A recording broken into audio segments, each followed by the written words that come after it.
welcome to my channel. I'm Parmeshwari. I'm back with another informative video for you. Today's topic is all about what to pack if you're moving to Canada. If you haven't subscribed to my channel, please consider doing so because lots of informative videos are coming soon.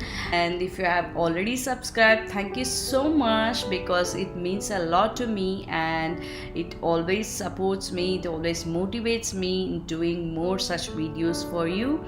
And let's get started with today's topic, what to pack if you're moving to Canada.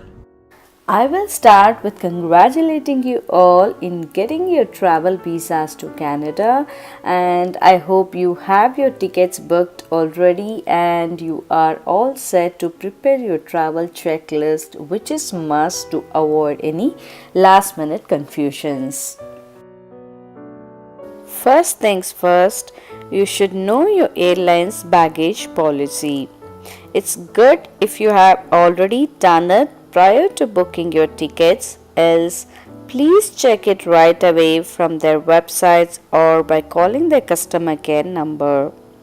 This is very important because recently several airlines have changed their baggage policies.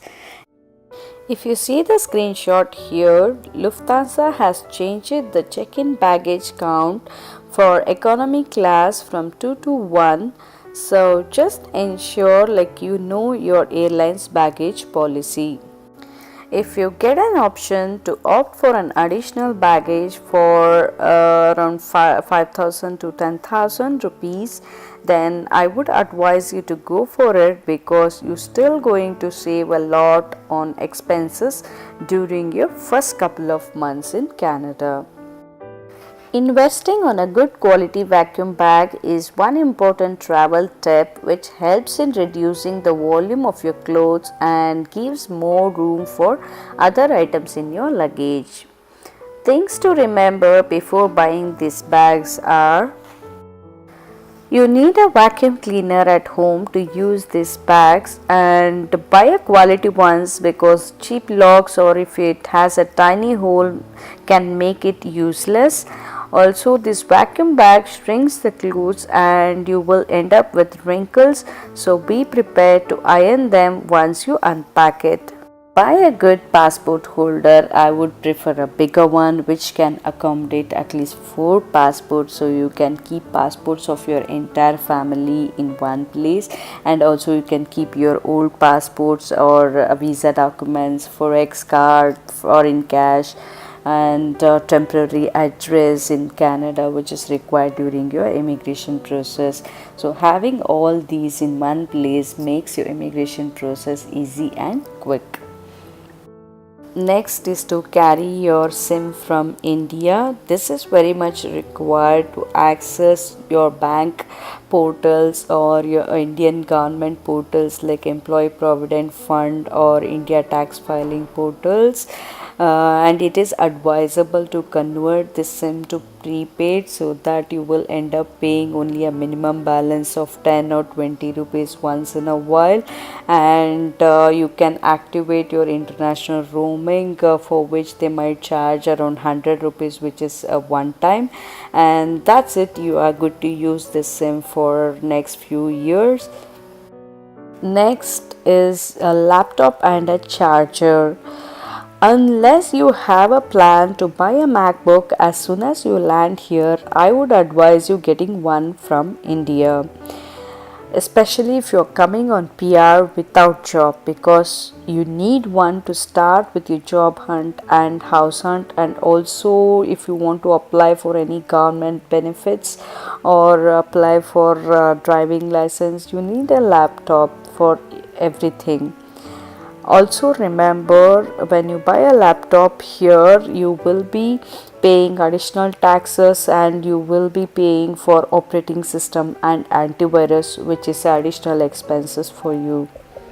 Need a phone to keep your India SIM active, otherwise providers can deactivate your SIM if you're not using it for more than 3 months. So get a simple phone for India SIM, or you can go for a phone with a dual SIM option which works here to retain your India SIM for long time. So if you have a phone from India, then you can just go for a prepaid SIM in Canada, where you will be paying $30 per month with a data plan. Or if you decide to buy a phone, then you need to go for a locked phone with a contract of 2 to 3 years. Then you might end up paying $55 and more, depending on the phone you opt for. And most providers check credit score for postpaid plan. As a newcomer, it's good to have one from India to manage your initial days. And don't forget to get your USB cables, memory cards, pen drives, and your headphones. And if you already have a camera, so get that as well. And laptop bag. So in India, if you go for a wildcraft bag, I think for 1,000 or 2,000 rupees you can get a very good bag. Here what I have seen is at least you need to pay $60, which is like 3,000 rupees in India. So better to get that from India.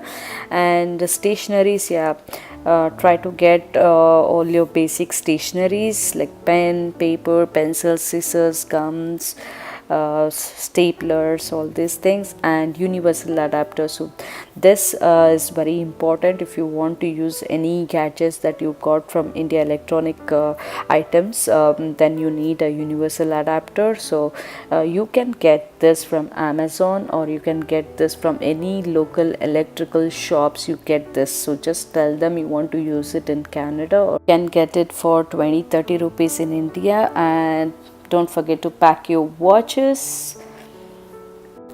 Next is food items. You should be knowing it already. All the spices, rice, dal are absolutely available here in Indian grocery stores. But after 20 hours of journey, you'll be tired and you will have a jet lag. So better to have some basic food items with you to manage your initial days. Especially if you have kids, they might wake up in midnight due to jet lag. So better to have some basic ready to eat food items so that you can manage your initial days.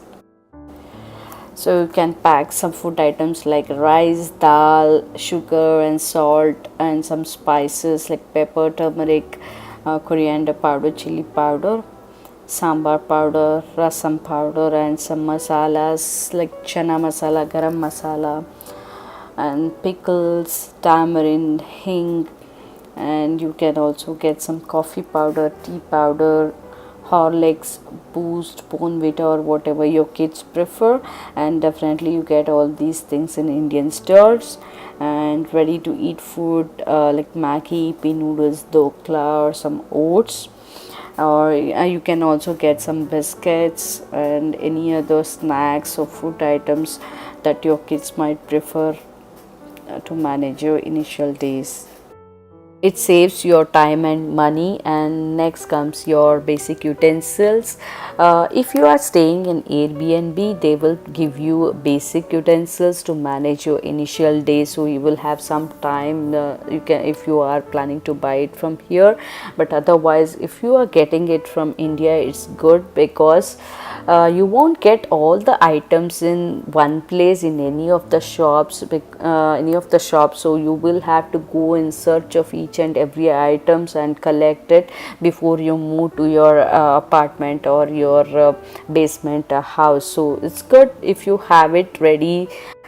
So though I had got some steel plates and melanin plates, some cups or bowls, some cutleries, knife, peeler, and a kadai, dosa tawa, and a saucepan to make tea, and a tea strainer. And I had got 2 cookers, one for dal or boiling vegetables, and second one to make biryani or any palav rice items, a bigger one. So, and also don't forget to get extra gaskets. And next is the blender. There are shops in India like Giriya's where you get the mixer grinder of 110 volts with a plug that works here in Canada. So just check with them in advance and give order so that they can get it for you. And even the smaller shops are selling these nowadays. So just check with them. And if you can get a mixer that can be used to make idli dosa batter, well and good. And if you're a fan of idlis, then get a idli stand that can fit into your picker cooker, and you can get dokla stand as well, and some steel glasses. Get a scotch brite and a dishwash liquid and puja items.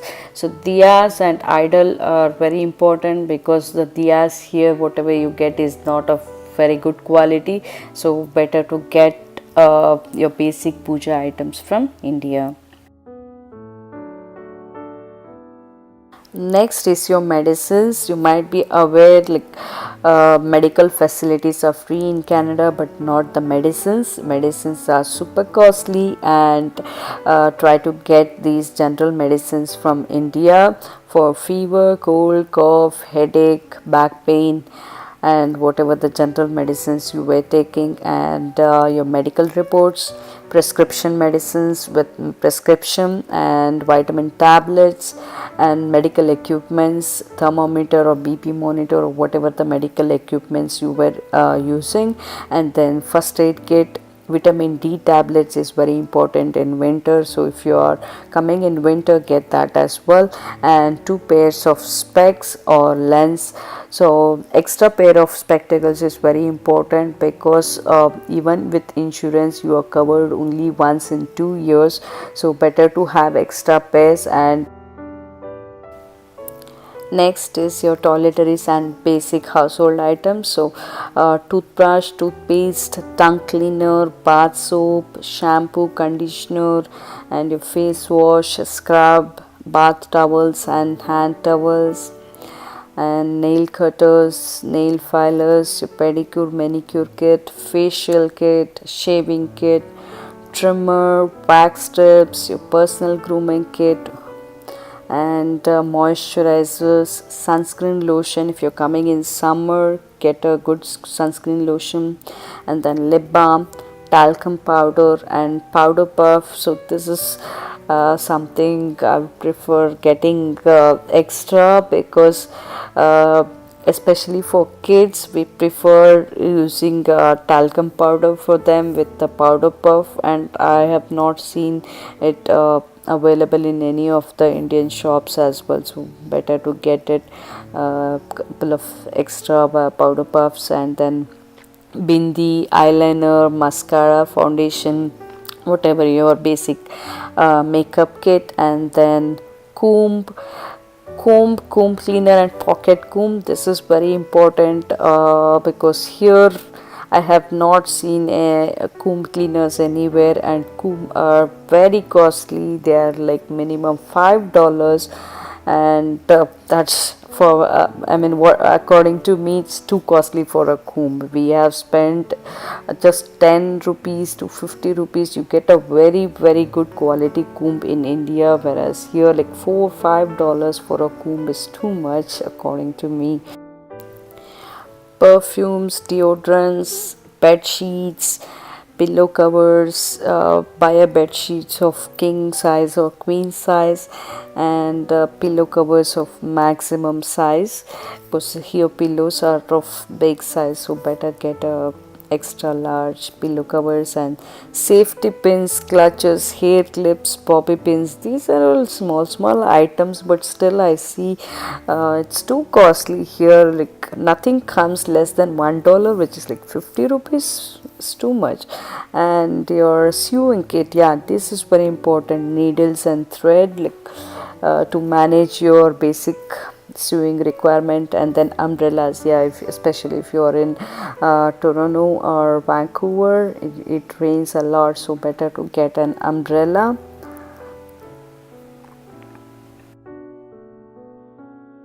Next is your documents. So one important tip is to scan all these documents and upload it into your Google Drive space, so that you can easily access it whenever need arises. Most of the time the document requested are of soft copies, and only in very few places where I've seen they will ask for you to carry the original documents. So better to have all these documents scanned and available in the Google Drive. Next, make separate files for you and your spouse, and if you have kids, and separate all the documents so that it is easy to manage.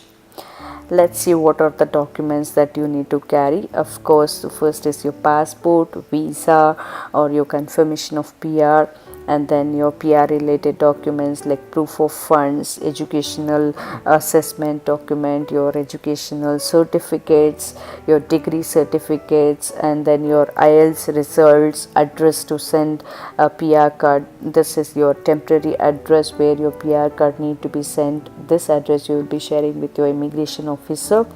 And then sometimes you might be asked to resend your PR card photos. In that case, if you have additional photos, you can share it with them. And then you need to carry your driving license.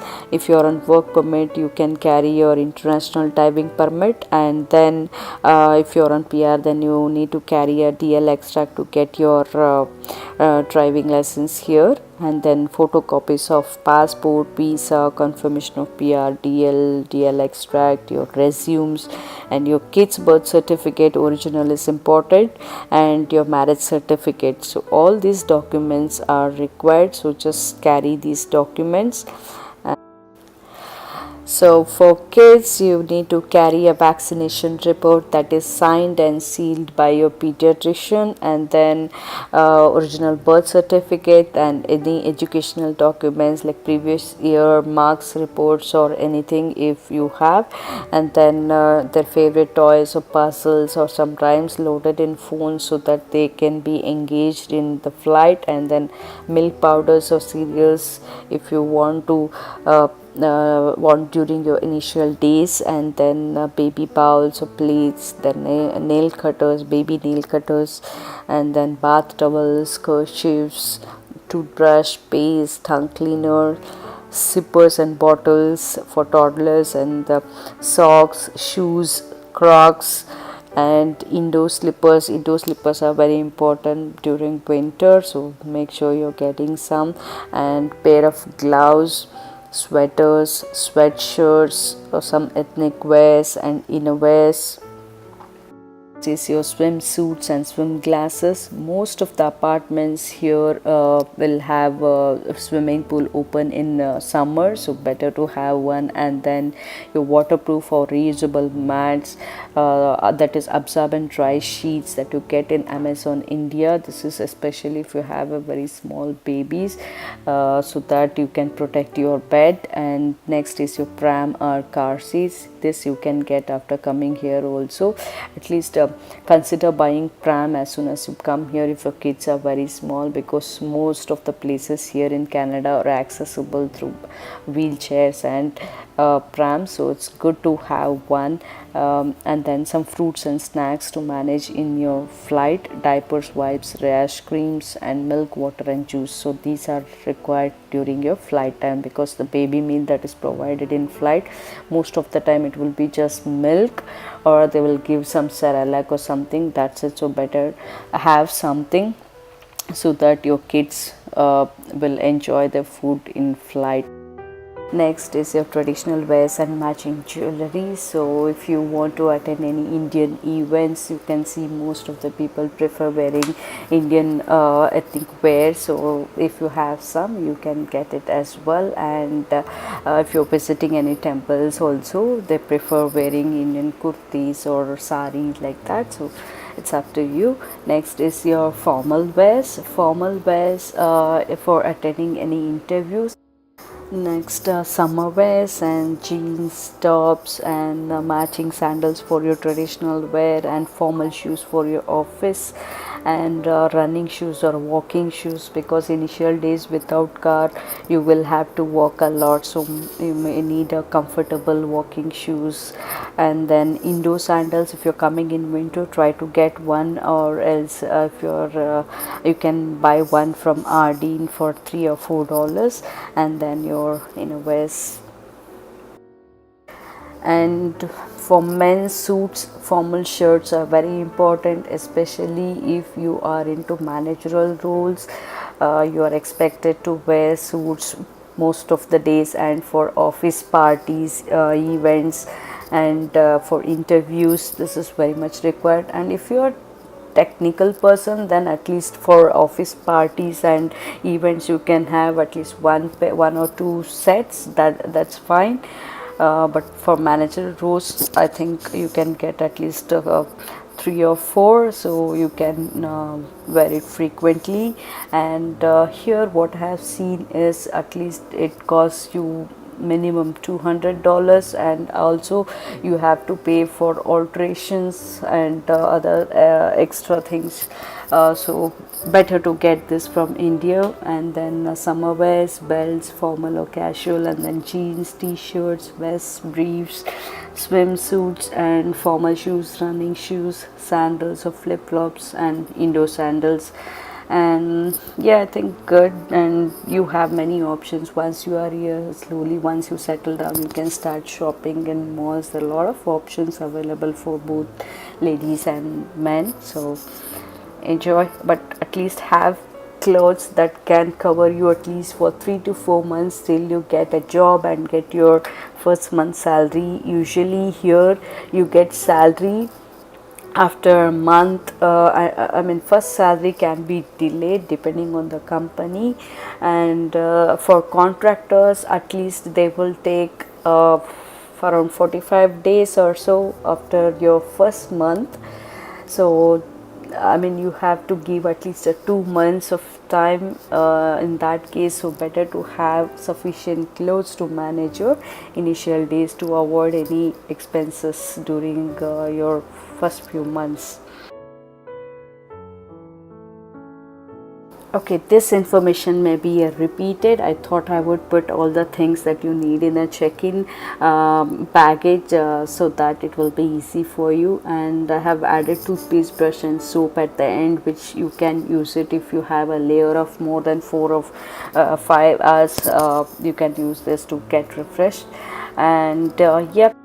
Okay, here I have made another list, the basics that you can buy the day you land, or the next day if you're landing in the midnight. So the next day you can buy all these basics to manage your initial days.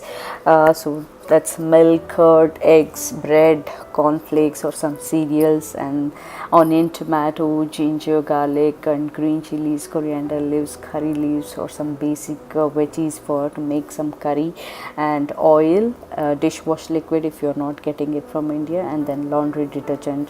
So these are the things that you may require immediately. And then once you have found your accommodation, then while moving you can go to some big shops like Superstore or Walmart or any Costco and buy all the things that you need for your apartment or the basement where you are going to stay for longer time.